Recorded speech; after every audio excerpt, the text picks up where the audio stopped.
Ito sinamahan ko si Kuya Junior ngayon na isa siyang tricycle driver naman, no.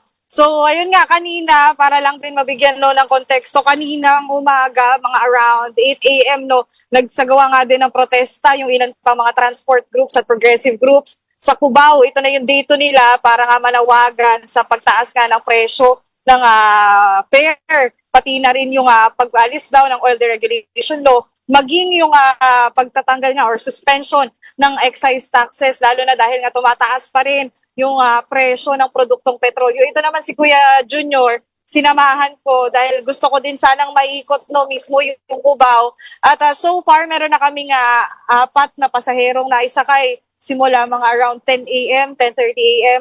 At tanongin naman natin si Kuya Junior. Kuya Junior, pwede bang makausap ka muna saglit para kamusta po ngayon yung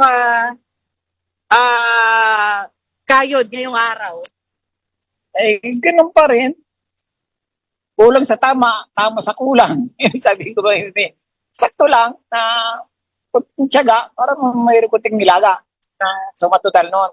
Panayin, wala pa tayong mabigay na magkano kinita dahil gawa ng di pa natin nakukumpiyot.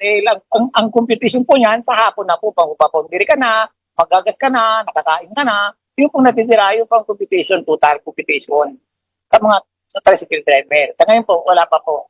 Gano'ng kalaki din po yung diferensya, lalo na nung nagtaas na yung presyo ng gas? Ay, malaking diferensya. Kasi dapat ngayon, bigita ka na ng mga 700 hanggang alas 12. Sa ngayon, kita mo naman, 4 na pasahero pa lang dahil karami naglalakad na lang. Siyempre, sa budget din nila sa budget nila. Kaya, may nang kita. Malakas sa gasolina, may nang kita. Ano po yung ma'am? Okay. So yun, Angela Diego, actually ngayon, babalik na kami dun sa pila.